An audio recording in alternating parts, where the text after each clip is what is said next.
Welcome to our show, Trump Briefing. Today, we have some significant developments to discuss. Canada is making headlines with its bold move to impose $29.8 billion in counter-tariffs on U.S. products in response to President Trump's steel and aluminum tariffs. Finance Minister Dominic LeBlanc is standing firm, vowing to protect Canadian industries while targeting a diverse array of American imports, from electronics to household items. In other news, U.S. Special Envoy Steve Witkoff is in Moscow for crucial ceasefire discussions concerning Ukraine. With Russian military actions persisting, the stakes are high. Ukrainian President Zelenskyy is expressing concerns over Moscow's lack of response to peace proposals, amidst reports of tragic humanitarian consequences from the ongoing conflict. Lastly, Dollar General has raised the alarm about the financial struggles faced by low-income Americans. With inflation tightening wallets, many are forced to forego basic necessities. As economic uncertainty looms, even middle-income shoppers are feeling the pinch, leading to a slowdown in consumer spending across the board. Please stay tuned for more detailed coverage. CBC reports that Canada has responded to U.S. President Donald Trump's imposition of tariffs on steel and aluminum by implementing its own counter-tariffs worth $29.8 billion on a wide array of American products. This move follows an earlier wave of tariffs on $30 billion of U.S. goods. Canadian Finance Minister Dominic LeBlanc condemned Trump's actions as unjustified and emphasized the need for Canada to protect its steel and aluminum industries. The new tariffs encompass a diverse range of items, including everything from kitchenware and construction materials to electronics and sports equipment, illustrating the extensive impact of this trade conflict on everyday products. Deutsche Welle highlights the ongoing tensions in Ukraine, where U.S. Special Envoy Steve Witkoff is set to discuss a ceasefire proposal with Russian officials in Moscow.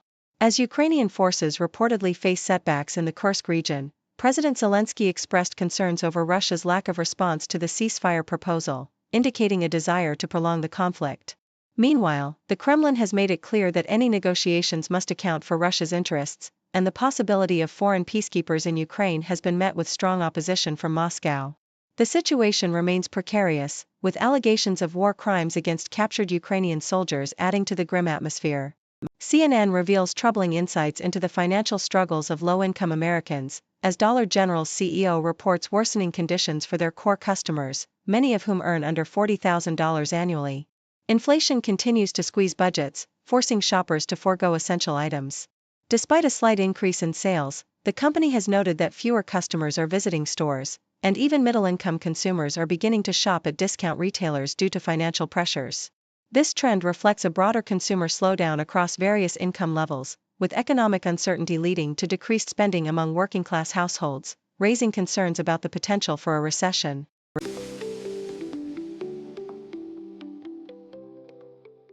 BBC, in a significant meeting at Bute House in Edinburgh, First Minister John Swinney engaged in discussions with Eric Trump, son of former U.S. President Donald Trump.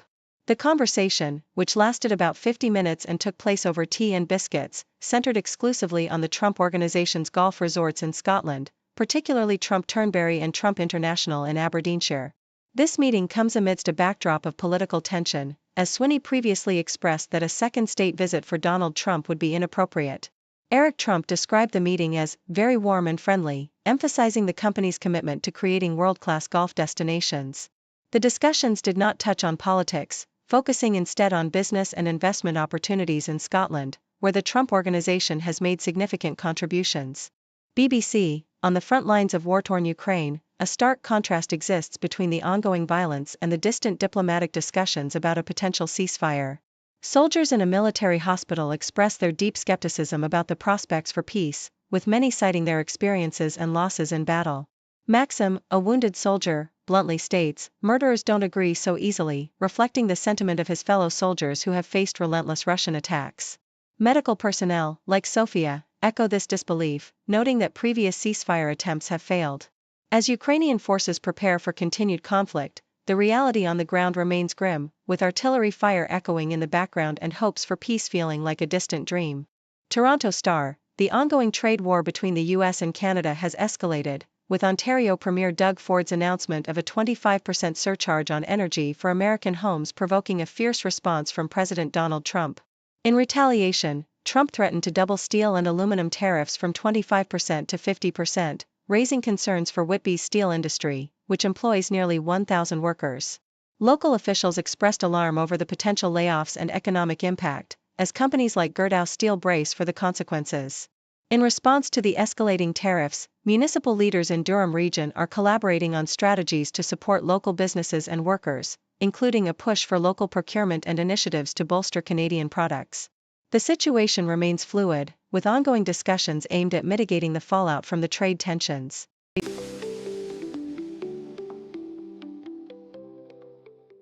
The Toronto Star reports on British Prime Minister Keir Starmer's ambitious plans to revamp the flabby British state, aiming to enhance efficiency within the civil service and health systems while addressing a sluggish economy. Starmer's proposals, which include cutting welfare benefits and abolishing NHS England to reduce bureaucracy, have sparked concerns among trade unions and lawmakers about potential job losses and spending cuts. He emphasized the need for a more agile government capable of delivering security and services effectively, linking national security with domestic renewal. Meanwhile, the Labour government faces declining support as public services struggle to meet record demand.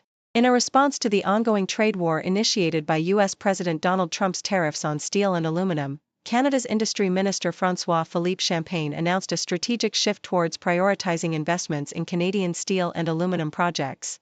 This move aims to counteract the unfair and unjustified tariffs, which have prompted Canada to impose its own tariffs on American goods.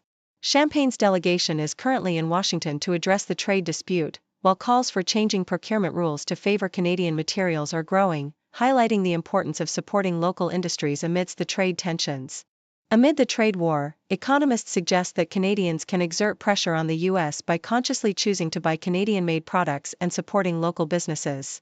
While consumer boycotts may not significantly impact U.S. revenues, they can create reputational harm and encourage companies to reconsider their actions. Experts advise Canadians to focus on local purchasing to strengthen the domestic economy and emphasize the interdependence of Canadian and American industries. Ultimately, they argue that collective action and support for government initiatives to bolster domestic production will have a more substantial impact than individual consumer choices in the context of the trade conflict.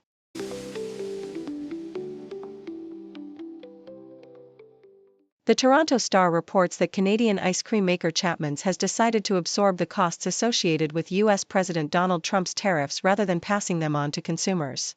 Based in Markdale, Ontario, Chapman's is actively seeking international suppliers for key ingredients that are currently unavailable in Canada.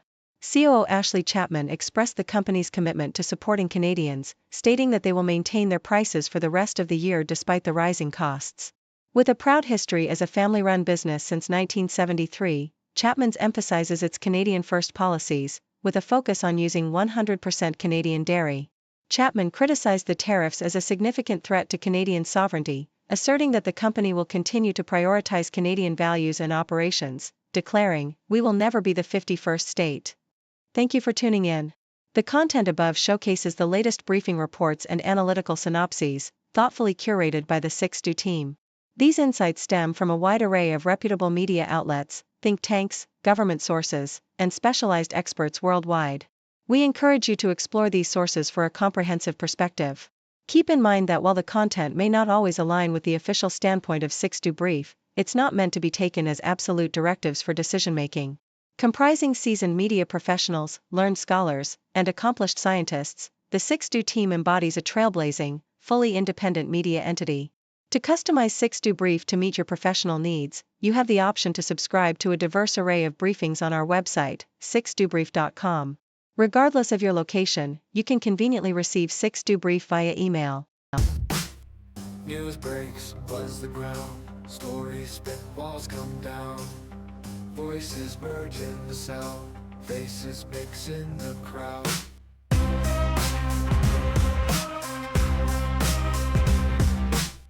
Broadcasters paint the scene, world events on our screen.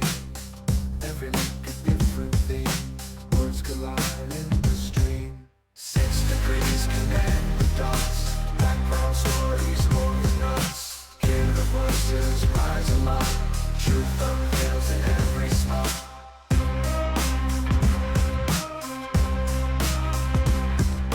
Cultures clash across the globe, spin the threads in a stroke. Every story wears a robe, truth and lies in their code. Journalistic real deep, secrets of the